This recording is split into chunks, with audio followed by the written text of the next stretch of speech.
Hi, Ferry. It's a pleasure to host you on the House Culture podcast today. You're a titan of trance that has been leading the way in the scene for over a quarter of a century. A man of many names, whether it be System F, Moonman, Albion, and of course Ferry Corsten, you've released many anthems that have soundtracked an entire generation of ravers. Before we uncover all of the secrets of your success, we want to roll back the years and find out what was it like for you growing up in Rotterdam, and when did you just start to discover music there that you loved? When I grew up here in Rotterdam, it was a real worker city. It's a Hmm. port city, one of the biggest ports, if not the biggest port in Europe, I believe. And um, there was always this workers mentality: just do, don't talk. But with that came sort of like a raw type of atmosphere in the city. I think is comparable to cities like New York and Berlin, which. Which was sort of like my playground, when I was growing up. From a very early age on, I had this sort of, I don't know, I was gravitating to music in general, Hmm. and the music here in Rotterdam was always more on the rougher side. Um, so yeah, I mean, as a kid, yeah, like I said, it was a. I don't want to say it was a rough city, Hmm. not anything like Belfast or so, but it was not a polished place. It was, Yeah. it had its rougher side, and I think that really showed itself in the music culture here. Hmm. Rotterdam has always been a more like a techno city. Yeah. Also very much a hardcore gabber city. Yes. Yeah. It's where I came from. So I Uh-huh. had I had that all around me all the time. Mm. But as a kid growing up in the '80s, one thing that was also pretty popular here was sort of like Italo disco, Hmm. um, with all the big synth stuff. Yeah. So I think that may be an aha moment for some people, hearing my music and thinking of Italo disco with all the synth Yeah. stuff. As an inspiration, it's pretty clear. Yeah. Yeah. And um, so where were you yeah, I mean, hearing this music? How were you discovering it? Was it on the radio? Did you grow up in a household where, your parents were musical in any way? well, when I was growing up, and I must have been around 9, 10 years old. Um, I had two brothers, neighbors, and Mm. um, and they were quite a number of years older than I was, and they already had turntables and a tape deck, and I remember that I once went into their room and they were working on something. They were showing it to me, Mm. and I was like, like I said, I was 9, 10 years old. I had no clue what that was. Um, but I was fascinated by it, and they basically pointed me in the direction. I think they gave me a cassette where mixing with vinyl was explained. Yeah. So Yeah. DJ mix lessons on Uh-huh. cassette, and how to I guess the course on the tape also explained how the whole cutting and pasting tape Yeah. Yeah. worked. So I was listening to that as a kid, and then they also pointed me in the direction of this radio show that Hmm. became my sort of go-to place. It's called the Soul Show back in the Hmm. day here on just a national radio, and it was every Thursday night, 2 hours, 7 to 9, and they played the latest sort of uh, yeah, disco, funk, soul, early electronic hip hop Yeah. type of stuff in the show, and they played basically everything that was not in top 40. Very Uh-huh. specialized radio Yeah. show. And this was around 94 of 84. So I Yeah. mean, if you think about 84, which was a very very massive year in the development of electronic music with samplers and synths and drum Yeah. machines and whatever. So growing up around that time and really diving in. sparked my interest. And one particular thing in that radio show that they featured was this 15-minute window where listeners basically could send in their mixes. But it's not like a Hmm. mix now where you just go on Ableton and put a few bits and pieces together. This is Yeah. like the challenge was for 15 minutes, make a mix, cutting, pasting tape, reel Mm. to reel tape. Hmm. Um, it has to be as clever as possible, as many tracks in there as possible, So this was just really interesting stuff, and I was listening to Yeah. that. And like, I want that too. So Uh-huh. that was the one thing that started it for Awesome. me. Yeah, Yeah, so I mean, when you were listening to that, and obviously this cut and paste tape, obviously is explaining DJing as well as kind of cut and paste and making something out of component parts and samples and things. yep. What drew you into it? Was it more on the DJ side of things or more on the production aspect side of things?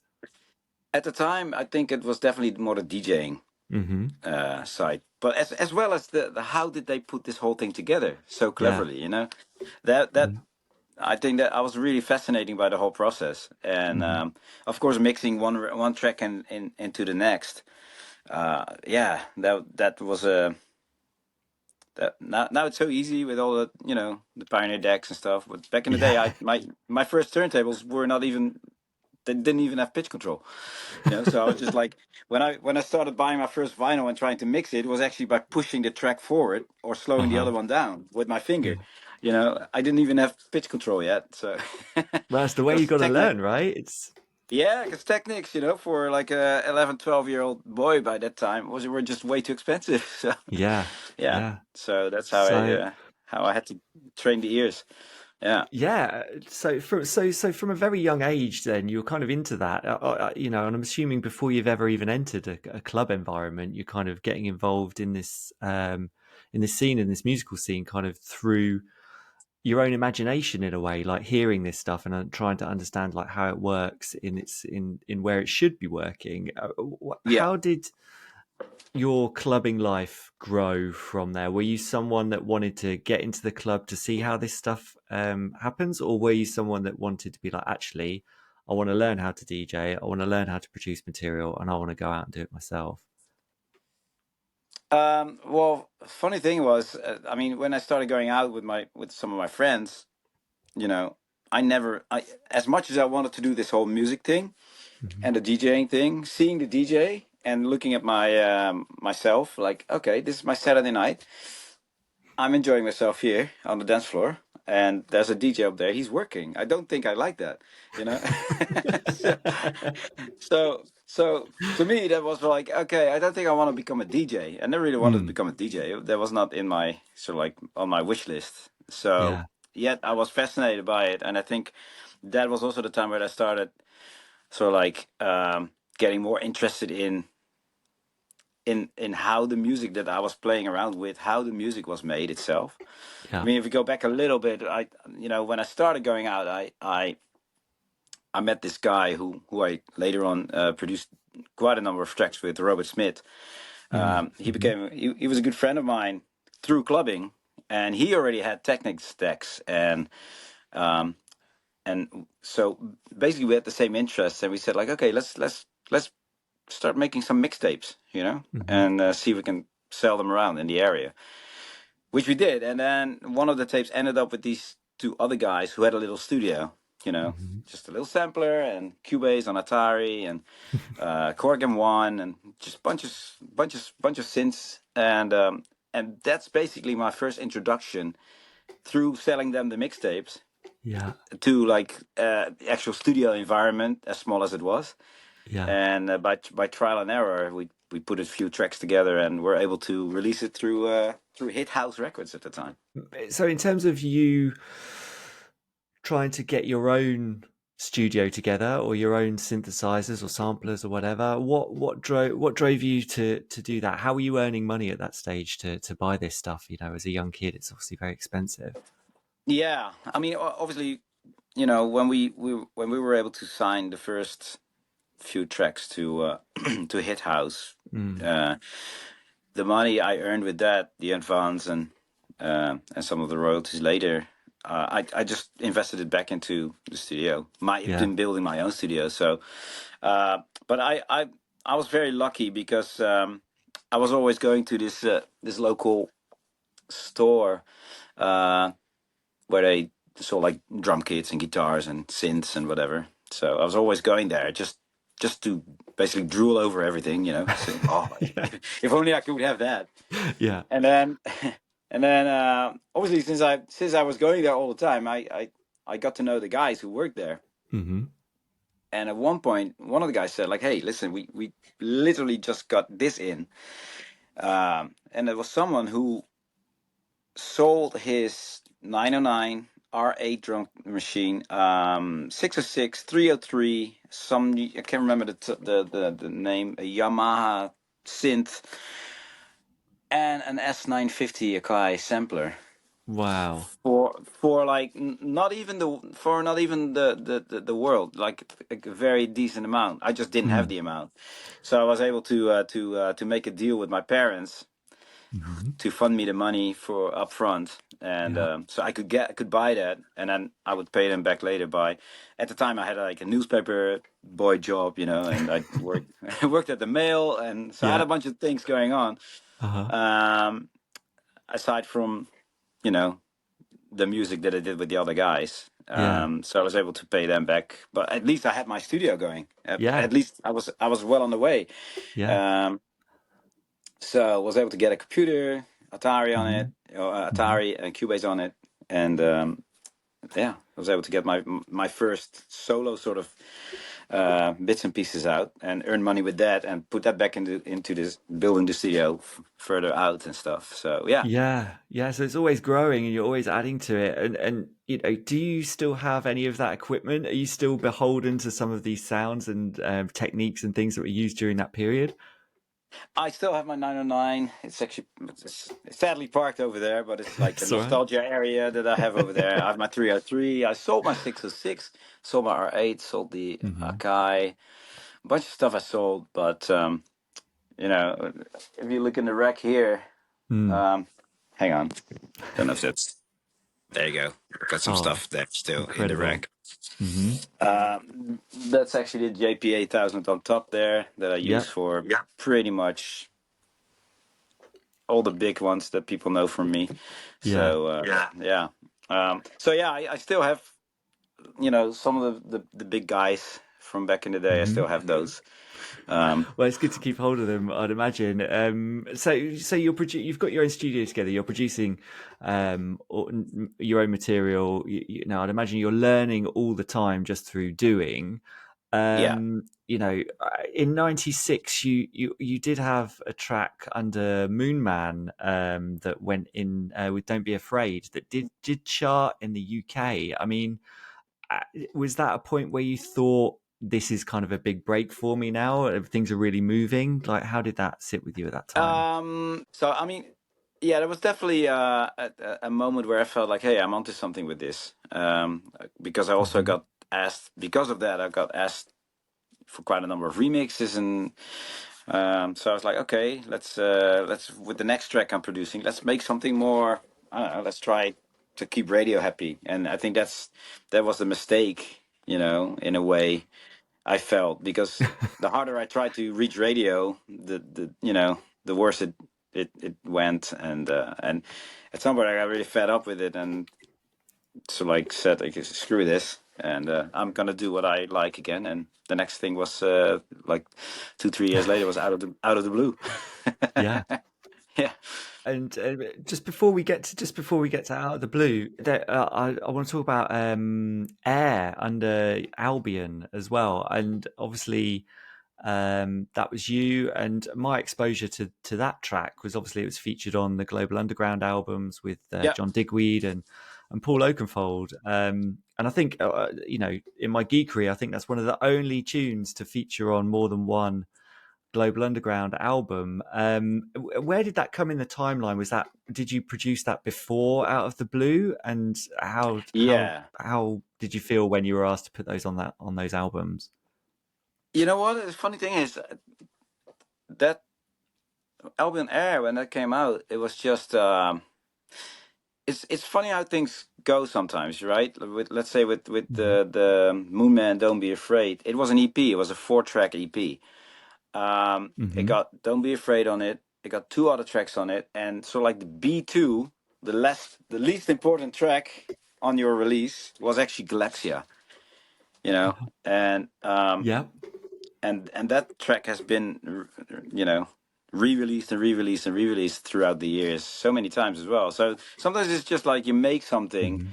you don't think much of it, and it starts living its own life, and it does way more than you could ever think of, right? And I remember that Yeah. Air was also one of those. It's the original Air, album Air is very calm.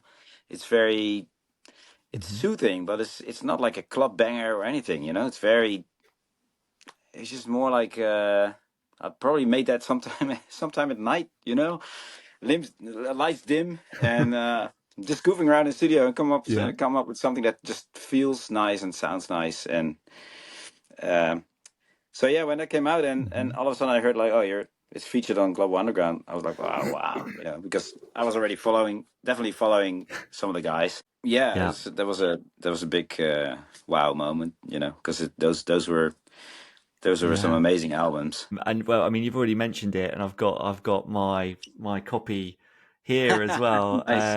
Out of the blue, it's it's such an incredible track that made such a huge impact when it arrived. You know, there was nothing really else that kind of really sounded like that. It really heralded the arrival of a new sound. I mean, tell us about how that track came together in the studio for you.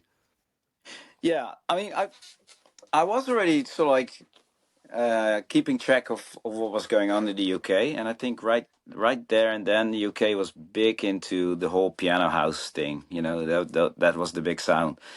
Um, and Hmm. I remember trying to come up with something that could actually cater to that audience in a way, but not sounding exactly like that. And that's where the whole Italo disco thing comes from. So since Piano House was such a big thing in the UK, and I kind of wanted to make a track that catered to that type of sound, but not the piano thing. I was like, you know what? Why don't I just try to do Yeah. a more modern version of an Italo disco track? And that is basically what Out of the Blue is. If you analyze the elements, it is nothing more than my poor attempt to make an Italo disco track, you know, Uh-huh. and it just did something completely on its own after. And Yeah. yeah, it was just interesting how when that came out, I mean, I knew I had something very different than anything else that was there um, Hmm. at the time. Also, a friend of Yeah. mine who I knew from the earlier period of me producing with the other guys. One of the guys came by, and I know that he was a big clubber. He always used to go out to festivals and parties and whatever, uh, and he was pretty big on taking ecstasy. And I played in this track, and he was like, you know what? When I listen to this track, this is just during the week. He just came from work. He's like, when I listen to this track, I feel like I'm on E without having done it. You know, like that's the feeling I get right now. Oh my god, like I was like, wow, okay, this Yeah. is something, and so yeah, I mean, when I played it to the label, uh, Hmm. we all felt like, okay, this is so different. We need to do something different with this in terms of sending it out and doing the promo and whatever. So Hmm. we decided to just have it one side printed. The other side we engraved with out of the blue, something to blow your brains out with, or something like that. That was engraved on the Yeah. vinyl, On the and we vinyl. Okay. yeah. So one side had the track, and the other side had just the engraving. Um, we scratched out the serial number. Hmm. Um, we it was just white label. We put a stamp on with just the phone number, but not the country code. So over here in this country, when you call someone on a cell phone, it starts with 06. you know, instead of Yeah. plus 3106. So, but we just did 06 and then the Hmm. number, and then send it out from basically in like these thin sort of disco sleeves, really thin black sleeves, not like a when you hold out of the blue. That's a thicker paper. These were just like really thin, Yeah. Yeah. shitty sort of sleeves. We banked those up Hmm. and dumped it in an envelope and sent it out. And knowing that if that track at the time would just land on some A&R's desk, among all the other promos and demos and whatever, Yeah. you get something like that and it looks completely banged up and you're like, why is Hmm. someone sending me this? Let's have a listen, right? Yeah. So, and then I don't know, within the next 2-3 days, um, it was actually Michael Piron, who's now the Ma from Armada, Michael Piron. Yeah. He used to be my partner in the label back in the day. So it was actually his number, Hmm. and he called me up and said, "Man, I had phone calls from pretty much everybody in the scene in the UK. Um, it started with I think a call from Red Jerry from Huge Tunes, Yeah. who basically got a phone call from Nick Warren playing that track over the phone to um, Jerry. And based on that Oh, phone call, he called Michael. I want to sign this track, and that's how the whole circus started. And it was just crazy. And then Pete Tong basically landed the hammer. He said, like, I'm at the yeah. airport right now. I'm flying over, and I'm gonna sign this track. So he flew over just to sign this track and flew back again to the UK.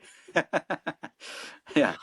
Wow. Yeah. What, like you say, a circus, it must have been just insane, just all of this popping off. And what an impact you must have realized you're going to make with this track.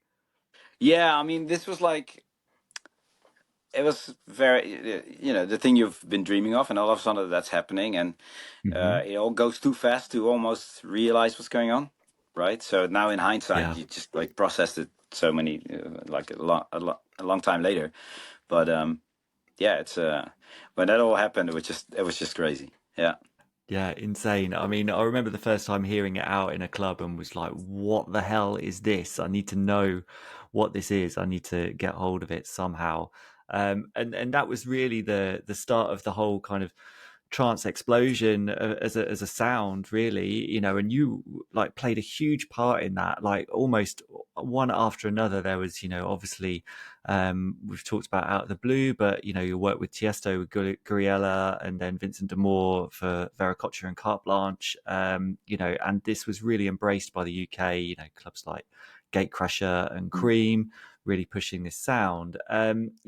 For you, I'd imagine you've produced this record. Were you then in demand as not only a producer, but also were people asking of you to come and DJ? And like, how did that transition work from you to go out of the studio and maybe DJing in front of crowds? Yeah, in the beginning, not yet. I think it was just starting to that sound was starting to get noticed. I was getting noticed, so I already did have sort of requests for interviews and stuff like that, but not so much for Hmm. to play anywhere because I wasn't really pushing that side. So what happened was, let me think. Yeah, okay. So yeah, I got. So this was a few months after the release of Out of the Blue, and I got a phone call Hmm. from Ministry of Sound, and they said like we are going to launch this new compilation series. It's called Transnation, and Hmm. Yeah. we're wondering, seeing what Out of the Blue did, and that sound, that track spearheading that type of sound and new movement. Hmm. Um, would you be interested in mixing? The first. I think we made it do for like first three or so for the first three albums. I was like, of course, yeah. Let me think, but yes. And Why not? yeah. So, and I do remember that that there was a bit of a tug of war going on because they just wanted to have it sort of like mixed by System F, and Hmm. I already felt like, yeah, but System F, and I want to eventually start doing music under my own name. So Hmm. I also want to use my own name, but they were like, yeah, but no one knows Ferry Corsten as a name yet because you've done Hmm. everything under a different name. But we managed to come out with like System F / Ferry Corsten, something like that. Um, Yeah.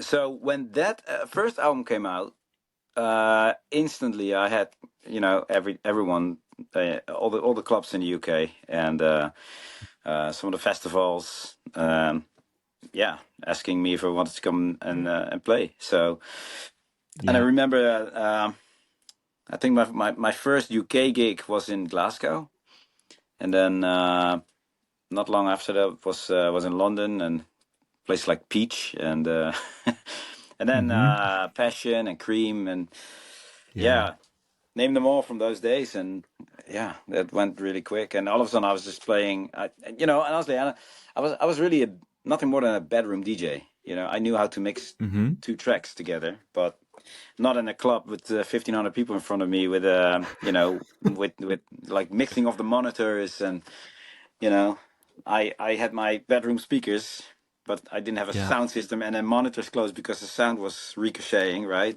I wasn't used to that, Yeah. so Yeah. my first gigs were really like, I mean, that must have been terrifying. Yeah. yeah, yeah. But at the same time, yeah, those were amazing days. Just Hmm. yeah, the scarier the better, almost when you look back at it, right? Well, yeah. I mean, what better way to learn than that kind of crucible, to be honest? And and during that era as well, there was obviously you were remixing a lot of stuff. Cygnus X, the Orange Theme, and Art Trance, Madagascar, and those were, big tracks as well. Like, how were you approaching remixing at that point? And even now, when you're remixing stuff, how do you approach doing a remix? Yeah. So my remix, the my take on remixing is always like has always been staying true to the word remix, right? It's Hmm. sometimes you hear a remix of a track and it's a totally different track. There's nothing to do with the original. Maybe just one snippet of a sample in there, and then oh, we have a remix, right? So for me, Hmm. remixing is really like staying true to that original. Take the elements of the original that give the original track its character and its face, if you will, and start working with that. Um, So that's what I've always done, still do today. I take sort of like the hook or the main chorus or whatever makes the track that track, and I just drench it in, with my sauce over it. And Yeah. yeah, my beats, the bass lines, how I usually would do them. If there's a melody in there done with a certain sound, I would just take that melody, but I do it with my own sort Hmm. of synthy stuff, that's recognizable for my sound. But it still, because of that, it still stays true to that original track. Yeah. Um, I just, yeah, make it more fairy. More very, Yeah. and and those tracks and this era we're talking about. When you look back on those productions, are you proud of them? Are there like you've already mentioned about how sometimes tracks can potentially be a bit throwaway. You put it on B2 on an EP, and those are the ones that become quite big. Do you look back on those ones and feel like, could have done that better? Or once they're released, that's it, they're just gone and out and they're no longer yours and you just move on? Like, how do you feel about looking back on what you've done?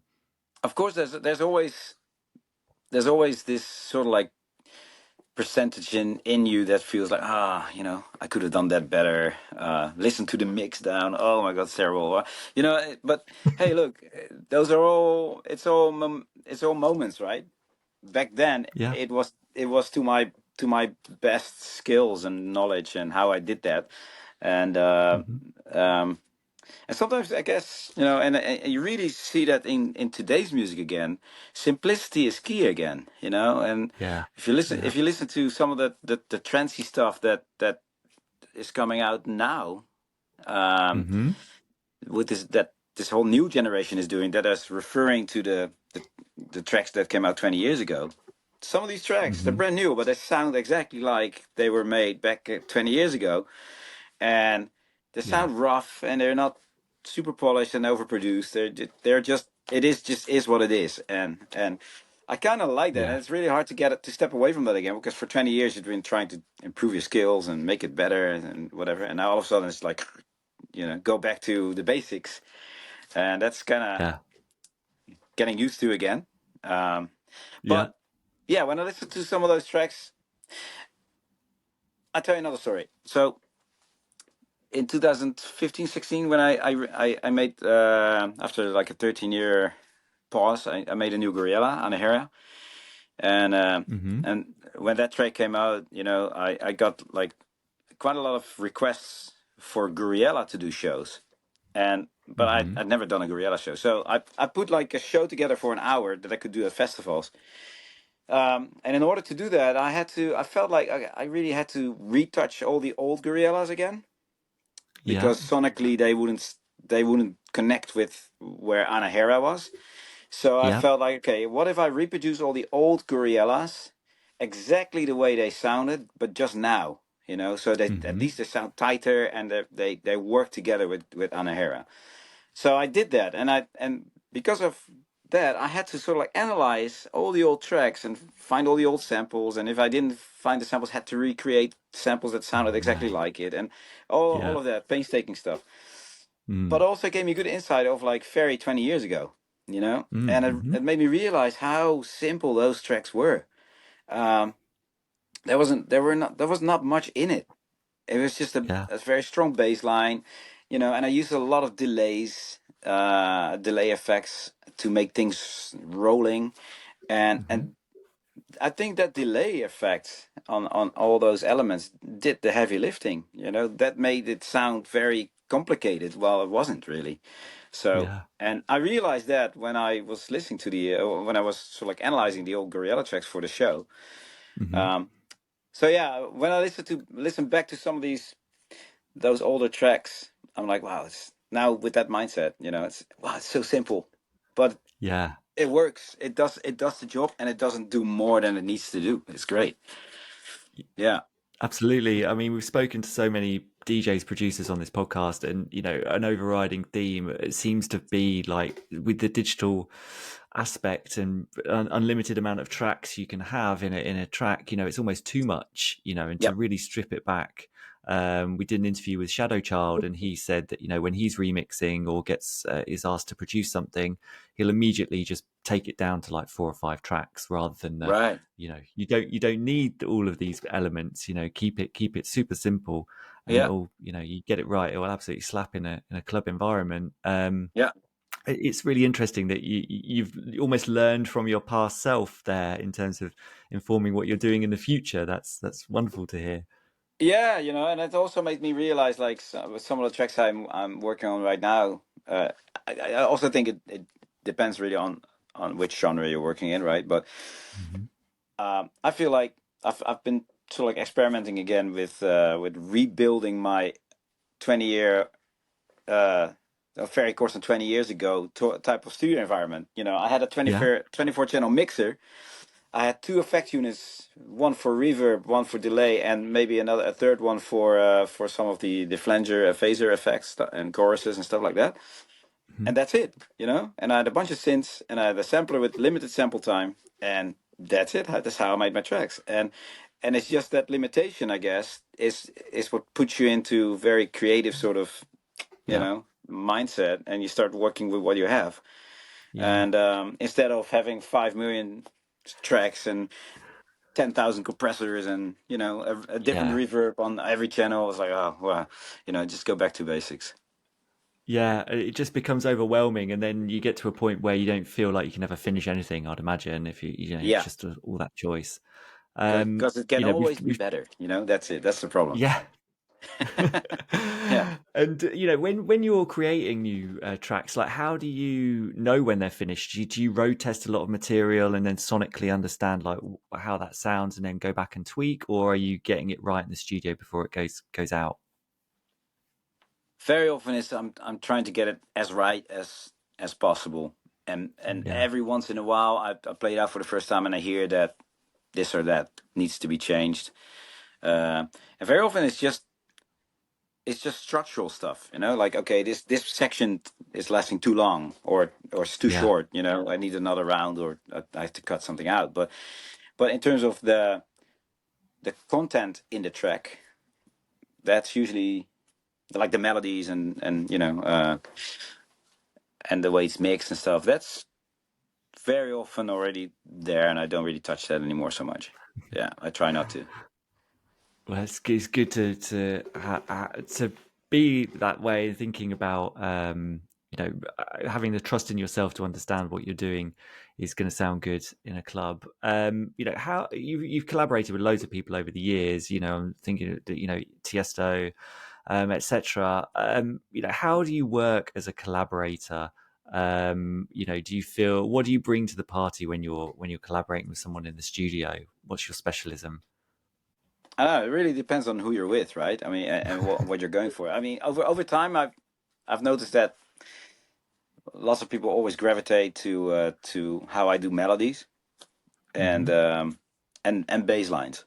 So that's yeah. I mean, the recent collab that I did with Marsh is a good example.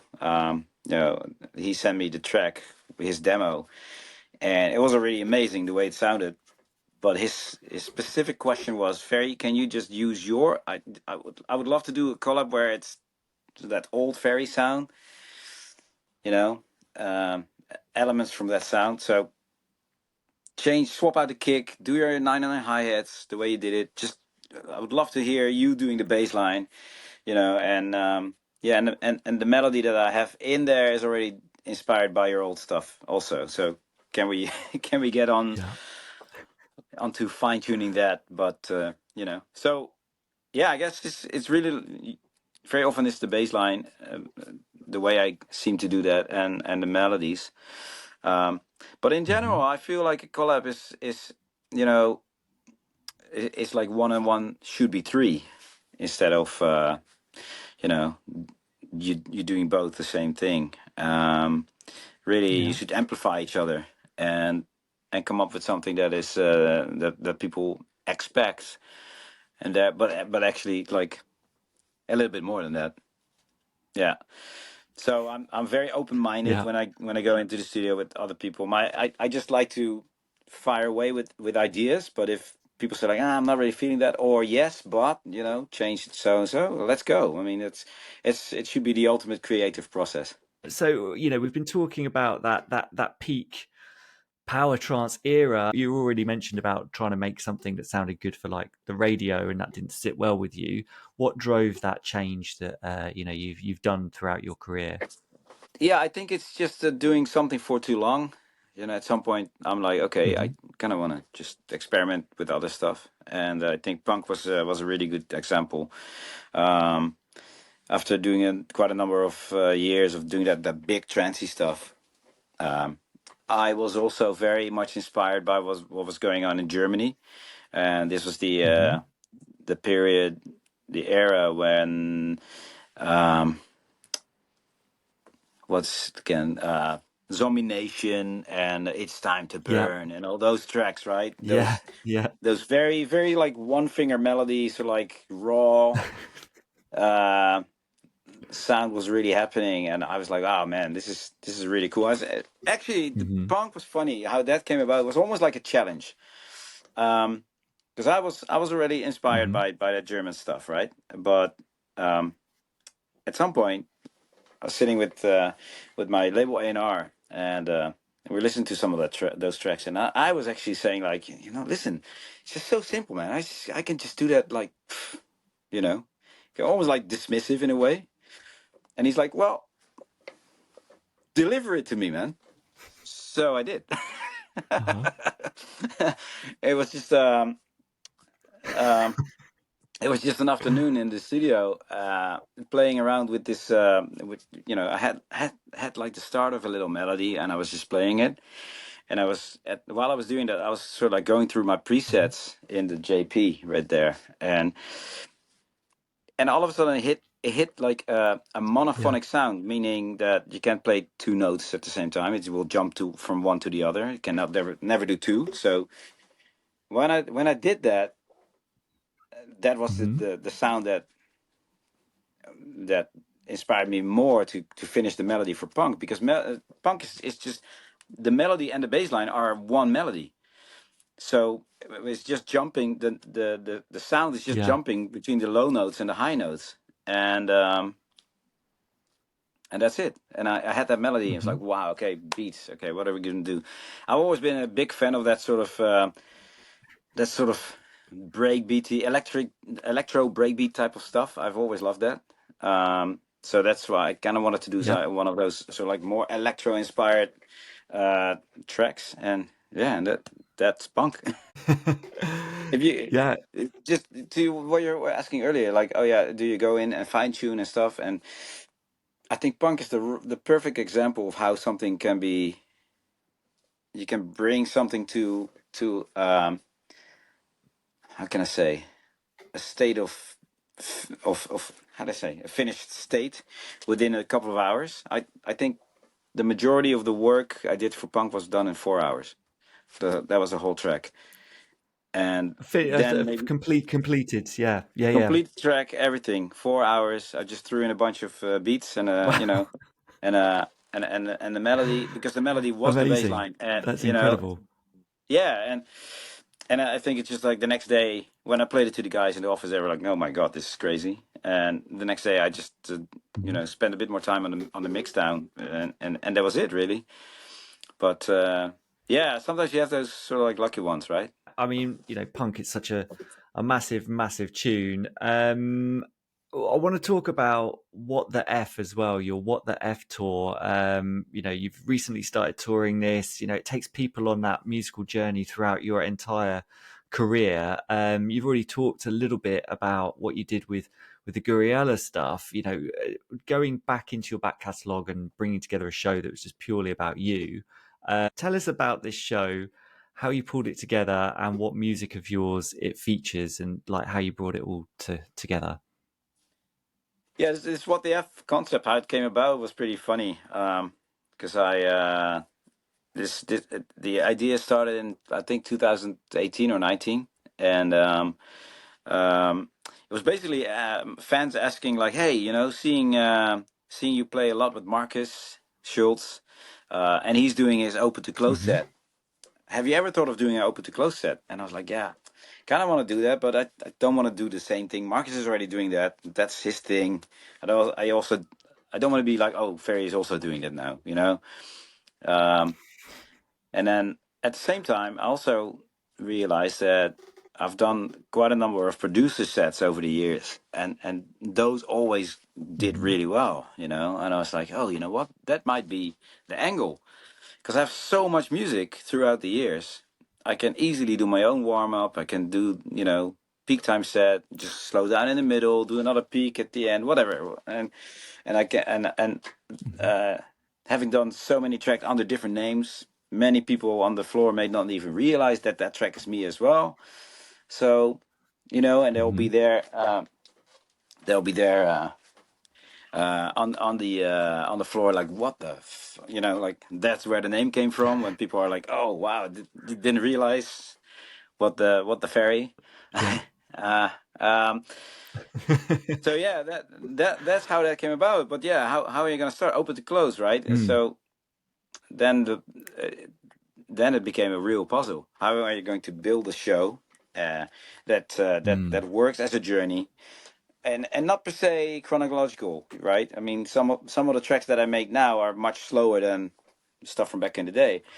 Yeah. So obviously, Hmm. you have to make this kind of work in a flow. Um, so I rather chose to go for like a good flowing type of vibe rather than a chronological thing, because we would have started at 138 and go Hmm. slower. um, Nice. but yeah, so it's that. I think for trance it really works best if you, as much as possible, you connect tracks also in key. So it's a very musical Hmm. way of mixing. Um, Yeah. so yeah, it has to work in a flow. It has to work on a musical level. It has to work as well. And so it was really a puzzle. And how do I have tracks that actually sound sonically sound dated? 20 years old. how do I get them to Yeah. sound like today? So obviously for that Goriella show, I already had all the Goriella tracks updated. Um, Luckily, Hmm. 2 years later, after the Goriella shows, I also got the same request for System F. So I had done all the System F tracks as well, updated. So they all sound Uh-huh. fresh. So that bulk of the work was already Yeah. done. Um, and yeah, I was just there's a bunch of tracks uh, that I updated. For example, "Why Does My Heart Feel So Bad?" Moby, the remix that I did for that. Hmm. Um, the original, Hmm. yeah, sounds dated, but I had all the parts here still, so Yeah. I updated that as well. So that's a new one. Hmm. I made a lot of mashups because I also realized while putting the whole show together, for a 6 to 8 hour set, that's the opening times of venues, that I would Yeah. have enough music for 14, 15 hours, right? And it's really hard to Yeah. kill your darlings, right? Because it's all my tracks. So which one am I not going to play and which one I can? So what if I consolidate certain tracks by making mashups of like 2, 3 tracks together? Hmm. I can tick them all off, right? Okay, that's Yeah. in there, tick, tick, tick, right? So so yeah, Yeah. that's basically in a nutshell how I worked on the show. But then Corona came, so that whole thing was on pause. Mhm. And then when touring started Yeah. again, we started rolling it out, and yeah, it's ongoing really, because the new tracks, Yeah. I mean, of the new album are being added as well, and some older tracks are taken out. So yeah. it's a constantly updating sort of process as well, which is cool. Yeah. It's so cool, and when you're touring that as well, it's a real live experience, right? You are when you're playing tracks, there are things happening visually as well that are in like chime with the music that you're playing. It's completely different type of experience from what it was, back in those first days where you were out DJing and performing live. How has that transition to this new live environment been for you? Is it more exciting? Do you want to keep things simple? Is it limiting anyway, or is it just your fans deserve a huge show and that's what you want to deliver? Well, so far, what we've done is like all the old video clips, Hmm. that originally look dated as well because of the quality. They've all been Hmm. sort of like um upgraded in a way. They're all Yeah. 4K, so AI upgraded, so they look good. So everything is in sync with the music. I played the track and the videos there. Um, and then a whole bunch of other stuff, like the track titles are there, so people see exactly which track, what track I'm playing, right? Yeah. Bunch of stuff like that. Obviously, it's not something like a Pritch show or an Afterlife type of mega video thing. It's not like that. It's more Yeah. straightforward. It's more about the music, but yeah, we do little things like that though. Yeah. That's so cool. And we have been talking a little bit about BPMs as well, and you're saying like, yeah, you can't warm up at 138 BPM. You've already mentioned actually about how as time has gone on, things have got a little bit slower. Certainly as I've got older, I prefer to listen to things that are a bit slower.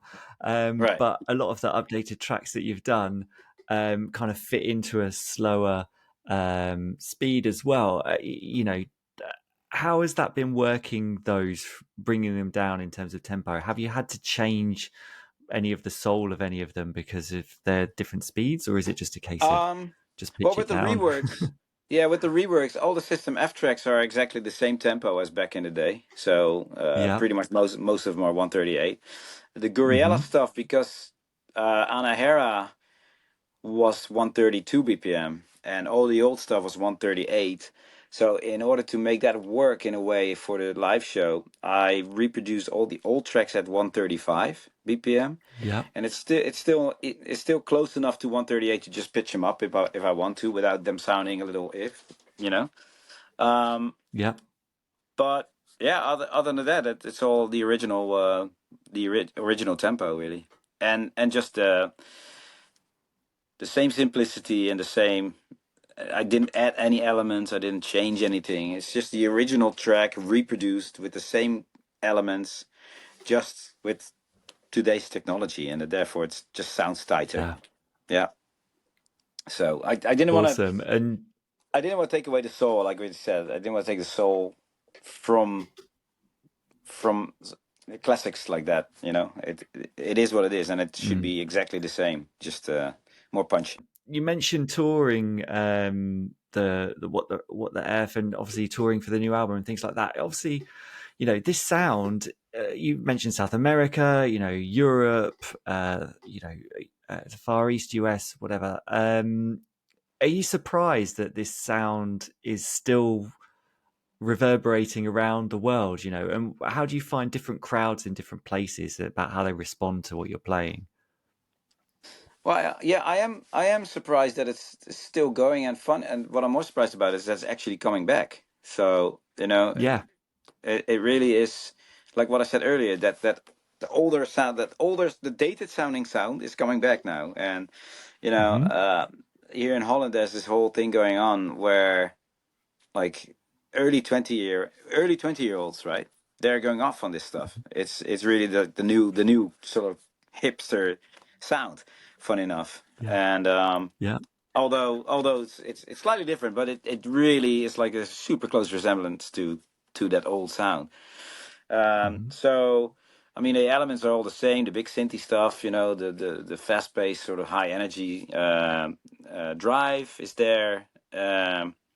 So it's amazing to see that happening again. Yeah, Yeah. obviously, certain markets in the world have a different sort of preference. I would say, if you go to Asia, they they usually love it a little harder. Hmm. Australia as well. The US is usually a bit deeper and slower. But I try to cater to that, but never really lose me in it, right? I mean, this is who I am. This is Yeah. what I bring, and I don't want someone who hears me, let's say in Australia, hears me play a banging set, and then let's say is on vacation in the US and hears me play something completely different, and I disappoint the hell out of that person. I like Yeah. I this is me, and I veer off to the left and the right slightly, but you can always definitely recognize me in it. Yeah, that's my Yeah. sort of Yeah. motto. Yeah.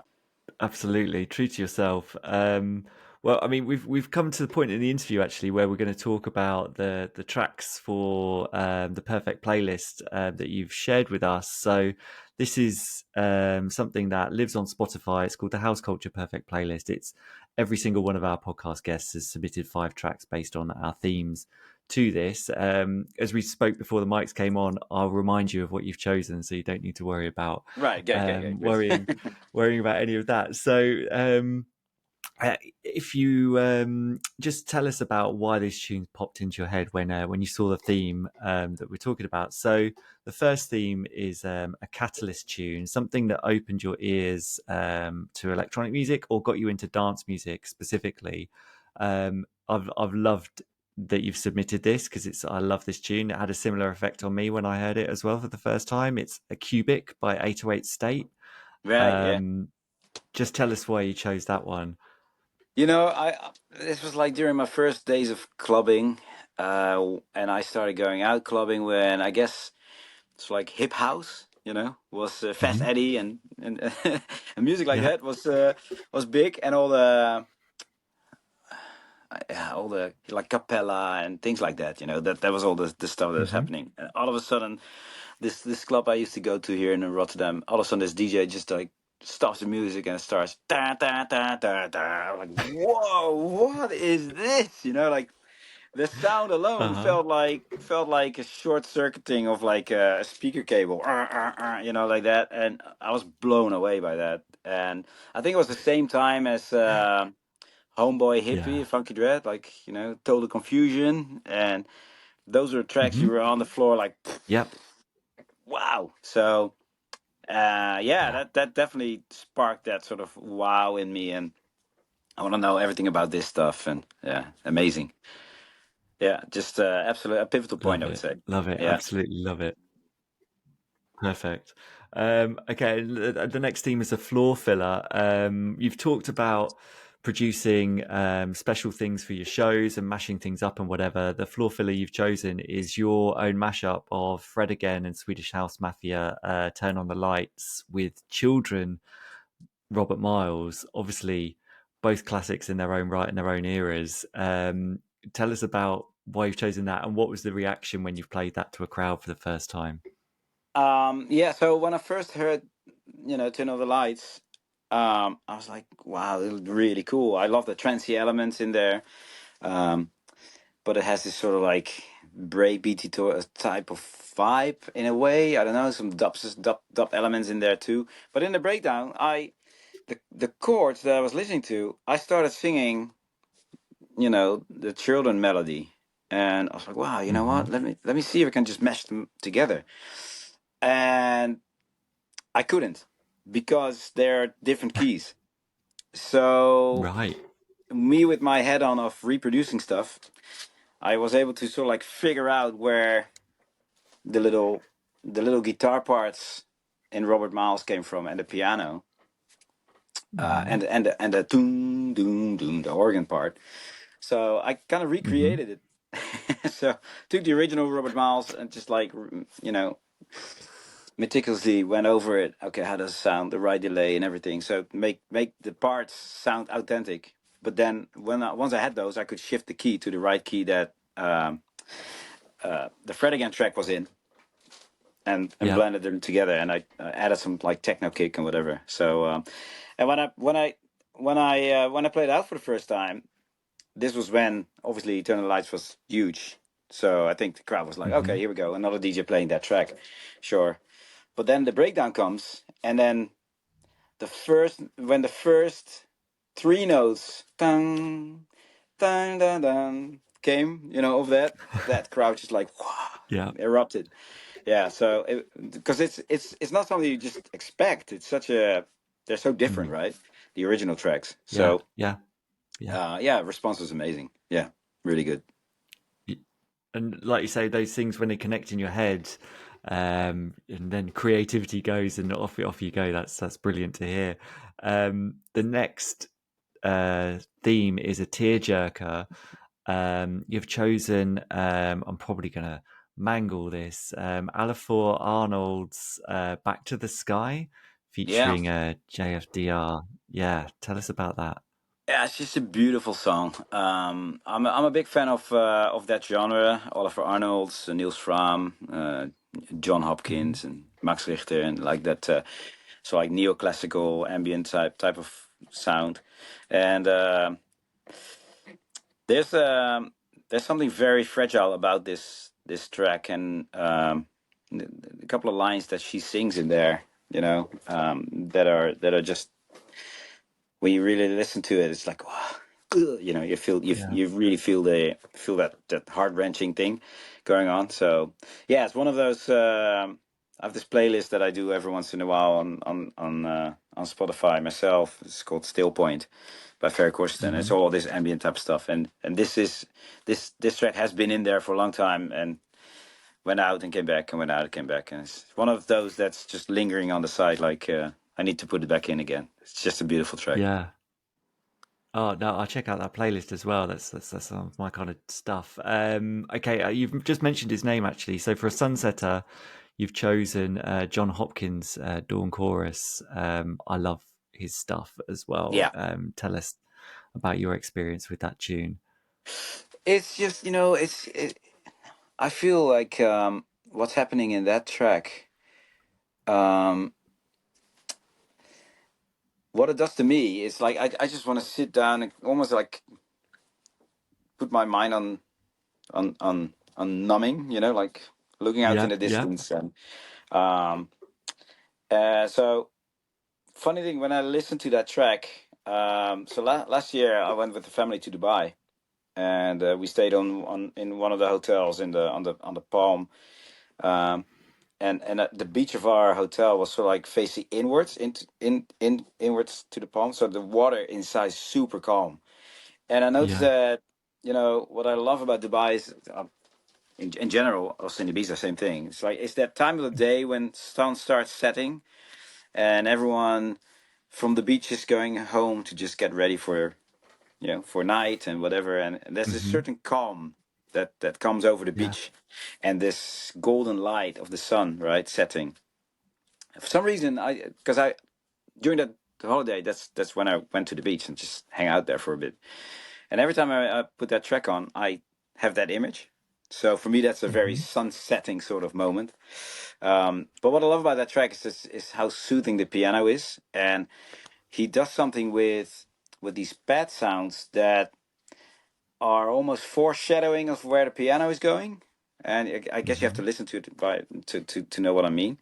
Um, because the piano is basically the lead of the track, but somehow these Mm. pads are doing something that already sets you up for where the piano is going, following later. Although the piano is the lead, this is kind of hard to explain, but it's just Yeah. it's just an amazing track to just like dream away at. Yeah, For that magic hour, like yeah, just before the sun goes down, like you say, when it's so that's it. calm. Yeah, Yeah.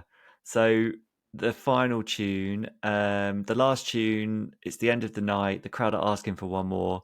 You have chosen Eternity from your Blueprint album. Um, Tell us about that and the whole kind of spoken word aspect in that track as well. Like, where did all of that come from? yeah. So it's like I said, it's from my Blueprint album. Hmm. I kind of wanted to make an album that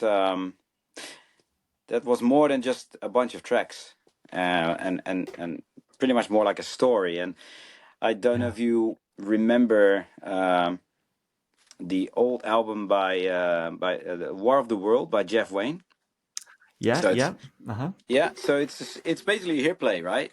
And it's a Hmm. story, and the music is sort of like built around the story. And but that was like a rock opera, and I was like, you know what? I kind of want to do something similar to, but then with electronic music. And Yeah. so I was able to through my former manager uh, to connect with someone from LA who's a scriptwriter for some TV Mm. shows. And we sat down and I explained to him what I was looking for, and we kind of went to work. And he basically wrote this sci-fi story, because that's where we both, have sort of like we had like a soft spot for sci-fi stuff. And Hmm. then he sent it to me, and it went back and forth a few times. And then he said, like, you know what? Let's leave it here at about 70%. You have enough to work with to write your music and songs and lyrics and stuff. And once you're done with the songs and the lyrics, I continue the story based on what your lyrics are, so we can just like wrap it Hmm. around. And so yeah, that's what happened. And I divided the story up in chapters, and each chapter has its own sort of like as like a movie score. Has its own sort of Yeah. scene music track that works for that particular chapter in the story. And then Hmm. you know, I had it to like narrated as well. Um, there's some foley in the background, like in movie stuff, like I don't know, footsteps and stuff like that, just to make it more realistic. So, Uh-huh. yeah, it was a real cool project to work with. But this track in particular, the Eternity, is the closing track of the album, where and Yeah. good all good kind of thing, and it has that sort of it does have that. Um, it does have that sort of vibe of like it's all gonna be okay, and Yeah. what better a track to end the night with, where everyone has a smile on their face, and to even say even more so, like it's gonna be fine, so Yeah. it's definitely is one of those tracks that has a magical moment as a last one. Yeah, so it's a good Perfect one. choice. Yeah, really Yeah. good. And yeah, well, that's the last track. So this is the final question. This is the House Culture podcast, and obviously we are House Culture. We're all about, the culture of the scene, not just about the music, and not just about a particular genre within that. The whole community that the house music and dance music brings together under one roof on a dance floor. When you think about the culture of the scene that we all exist in and enjoy, what jumps out to you as the meaning of the culture of this scene? How does it make you feel? I've always been very open minded in the sense that everyone has a choice and everyone should respect each other's choice, right? And so on a musical level, you like this genre, you like that genre. Okay, cool. It's not really my thing, but I've always had personally like, okay, it's your thing. Why is it your thing? Why don't I like it? But you do. So I want to know more about the genre instead of Hmm. dismissing it straight away. Oh yeah, I Yeah. don't like that. No, I don't like it. But why? Why don't I like it? And you do. What is it that you do like in there, right? And I Hmm. think that's almost like a metaphor for everything in life. Um, whether you know, just just being open minded about everything and not being dismissive straight away. Um, you know, sexuality, color, this and that. Well, all the hot topics that are happening right now. I think if everyone Uh-huh. just would have the same sort of mindset in as most of us in this culture in this scene have, I think Hmm. the world could be a very happy place, if you will. And I say that without trying to be cheesy, but it sounds as cheesy as I can be. But, No. but it is what it is, right? Yeah, I completely agree. And that's a brilliant thought to finish on. Thank you so much for taking part. It's been amazing. Absolutely. Thanks for having me, for sure.